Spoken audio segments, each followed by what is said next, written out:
इंसान की जिंदगी का सबसे अहम वक्त मौत का वक्त होता है। उस वक्त पर यह तय होता है कि उसका आगे का सफर आराम का है या आजाब का। कुरान में अल्लाह फरमाता है, हर जान को मौत का मजा चखना है, फिर तुम सब मेरी तरफ लौटाए जाओगे। यानी कोई भी मौत से बच नहीं सकता। जब वक्त पूरा हो जाता है तो ना एक लम्हा आगे बढ़ सकता है और ना पीछे।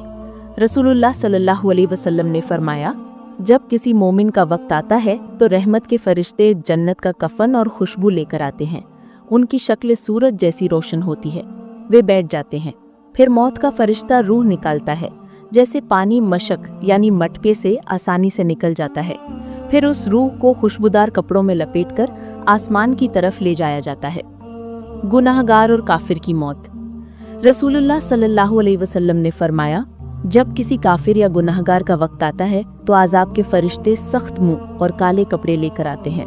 फिर मौत का फरिश्ता रूह निकालता है, जैसे कांटेदार लोहे को गीले ऊन में खींचा जाए, जो मांस और नसों को नोच डालता है। उस रूह से बदबू फैलती है और आसमान के दरवाजे उसके लिए बंद कर दिए जाते हैं। नेक इंसान के लिए मौत आसान और राहत बन जाती है। गुनाहगार और काफिर के लिए मौत बहुत दर्दनाक और सख्त होती है। नेक और बदकार इंसान की रूह का हाल मौत के बाद कैसा होता है?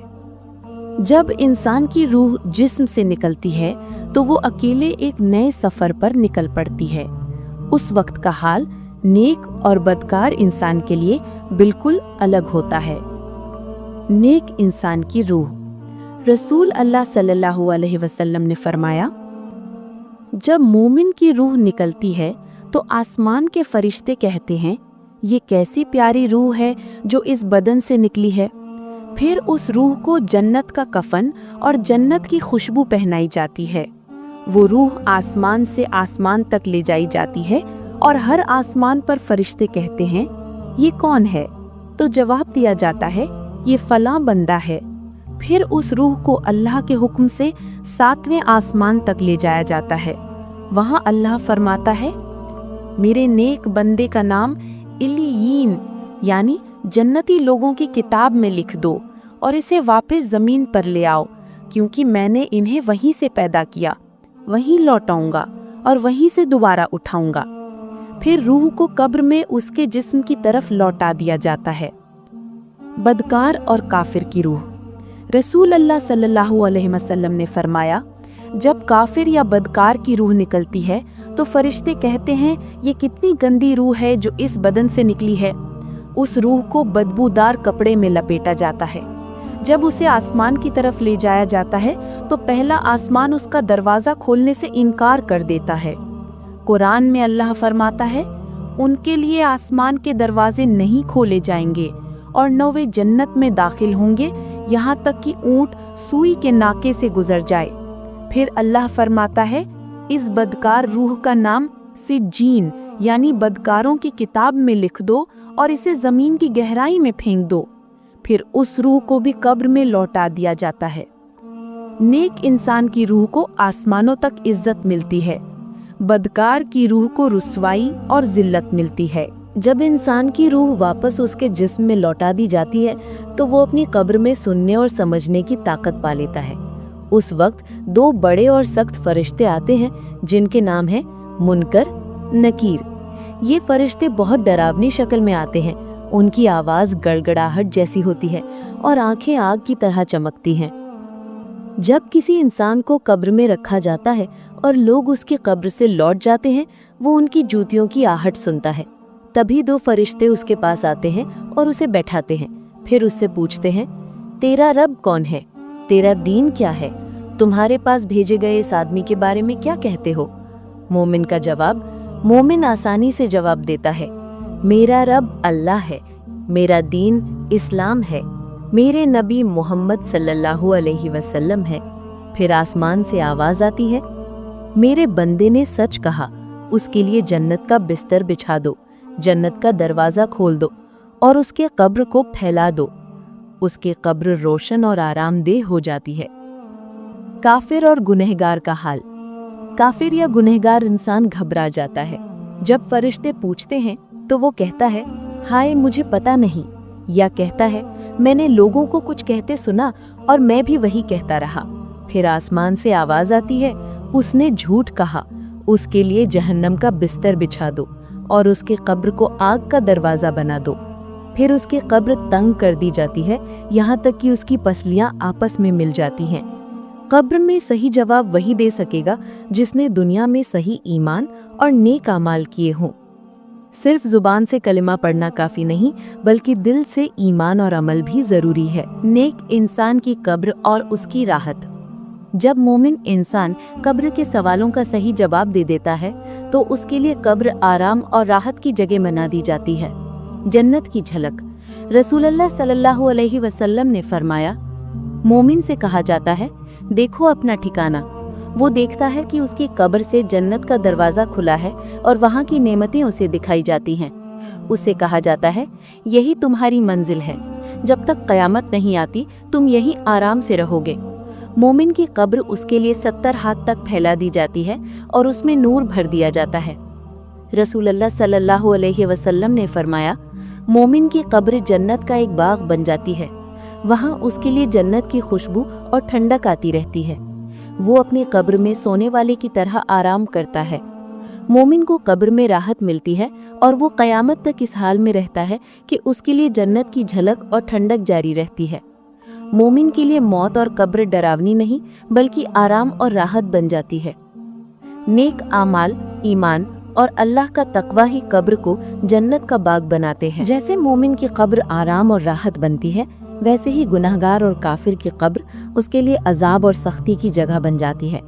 रसूलुल्लाह सल्लल्लाहु अलैहि वसल्लम ने फरमाया, जब गुनाहगार कब्र में रखा जाता है और सवालों का जवाब नहीं दे पाता तो उसकी कब्र इतनी तंग कर दी जाती है कि उसकी पसलियां आपस में मिल जाती हैं।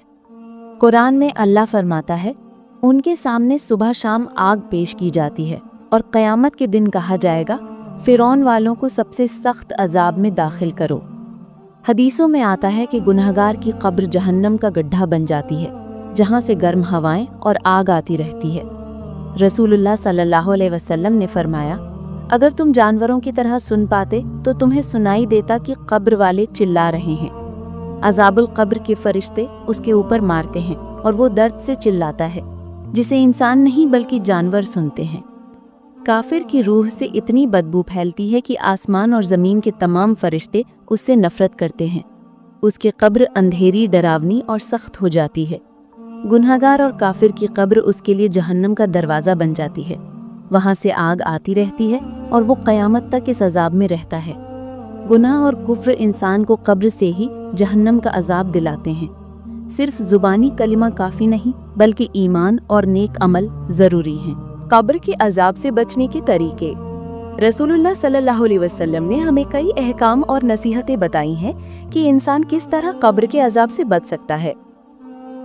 ईमान और तौहीद पर कायम रहना। सबसे पहली और बड़ी चीज सही ईमान है। रसूलुल्लाह सल्लल्लाहु अलैहि वसल्लम ने फरमाया, जो शख्स आखिरी वक्त में ला इलाहा इल्लल्लाह कह दे वो जन्नत में जाएगा। नमाज की पाबंदी। हदीस में आता है कि नमाज इंसान की कब्र की हिफाजत करती है। रसूलुल्लाह सल्लल्लाहु अलैहि वसल्लम ने फरमाया, नमाज क़यामत के दिन इंसान की रोशनी और निजात बनने वाली है। कुरान की तिलावत, खासकर सूरह मुल्क। रसूलुल्लाह सल्लल्लाहु अलैहि वसल्लम ने फरमाया, सूरह तबर्रक यानी सूरह मुल्क अपने पढ़ने वाले को कब्र के अजाब से बचाती है। इसीलिए हदीस में आया है कि इसे रात में पढ़ना आदत बना लो। कब्र का अजाब अक्सर गुनाहों की वजह से होता है। रसूलुल्लाह सल्लल्लाहु अलैहि वसल्लम 2 कब्रों के पास से गुजरे और फरमाया, इन दोनों पर अजाब हो रहा है और किसी बड़े गुनाह की वजह से नहीं, बल्कि एक पेशाब से बचता नहीं था और दूसरा चुगलखोरी करता था। यानी छोटे गुनाह भी कब्र के अजाब का सबब बनते हैं। दुआएं मांगना। रसूलुल्लाह सल्लल्लाहु अलैहि वसल्लम हर नमाज के बाद ये दुआ पढ़ते थे, ए अल्लाह, मैं तुझसे कब्र के अजाब, जहन्नम के अजाब, जिंदगी और मौत के फितनों और दज्जाल के फितने से पनाह मांगता हूँ। शहादत यानी अल्लाह की राह में जान देना। रसूलुल्लाह सल्लल्लाहु अलैहि वसल्लम ने फरमाया, शहीद को कब्र के अजाब से महफूज रखा जाएगा। ईमान, नमाज, कुरान और दुआ कब्र के अजाब से बचने का सबसे बड़ा सहारा है। गुनाहों से बचना और तौबा करते रहना इंसान को राहत दिलाता है। अल्लाह ताला और रसूलुल्लाह ने हमें ऐसे कई तरीके बताए हैं जिनसे हम कब्र के अजाब से बच सकते हैं और अपनी कब्र को राहत और नूर से भर सकते हैं। 1. हर नमाज के बाद पनाह मांगना। रसूलुल्लाह फरमाते थे, जब तुम तशहुद पढ़ लो तो 4 चीज़ों से अल्लाह की पनाह मांगा करो। 1 जहन्नम के अजाब से, 2 कब्र के अजाब से, 3 जिंदगी और मौत के फितनों से, और 4 दज्जाल के फितने से। 2 सूरह अल मुल्क की तलावत। रसूलुल्लाह ने फरमाया, सूरह तबर्रक यानी सूरह अल मुल्क 30 आयतों की है। ये अपने पढ़ने वाले के लिए सिफारिश करती है, यहाँ तक कि उसे कब्र के अजाब से बचा लेती है। रात को सोने से पहले सूरह अल मुल्क पढ़ना सुन्नत है और बहुत फ़ायदे वाली अमल है। 3 गुनाहों से बचना। रसूलुल्लाह ने फरमाया, कब्र का अजाब अक्सर पेशाब से ना बचने और चुगलखोरी की वजह से होता है, इसलिए हमें गुनाहों खासकर चुगलखोरी, झूठ और नापाकी से बचना चाहिए। 4 सदका और खैरात। हदीस में आता है, सदका अल्लाह के गज़ब को ठंडा करता है और बुरे मौत और कब्र के अजाब से बचाता है। नेकियों और खैरात से इंसान की कब्र रोशन और राहत वाली बनती है। 5 शहादत यानी अल्लाह की राह में जान देना। रसूलुल्लाह ने फरमाया, शहीद को कब्र के अजाब से महफूज रखा जाएगा। 6 नेक औलाद की दुआ। हदीस में है कि जब इंसान मर जाता है तो उसके आमाल बंद हो जाते हैं सिवाय 3 चीज़ों के। 1 सदका जारिया, 2 इल्म जिससे लोग फ़ायदा उठाएं, और 3 नेक औलाद की दुआ। नेक औलाद की दुआ भी मरे हुए के लिए राहत बनती है। छोटी छोटी दुआएं। 1 अल्लाहुम्मा इन्नी आऊज़ु बिका मिन अज़ाबिल क़ब्र यानी ए अल्लाह, मैं तुझसे कब्र के अजाब से पनाह मांगता हूँ। 2 रब्बिज आली कब्री रौज़तम मिन रियादिल जन्नती वला तज आलहु हुफ़रतम मिन हुफ़रिन नारी यानी ए मेरे रब, मेरी कब्र को जन्नत का बाग बना दे और उसे जहन्नम का गड्ढा ना बना। कब्र के अजाब से बचना हर मुसलमान का फ़र्ज़ है। ईमान, नमाज, कुरान, सदका और दुआ ही कब्र को नूर और राहत से भरते हैं।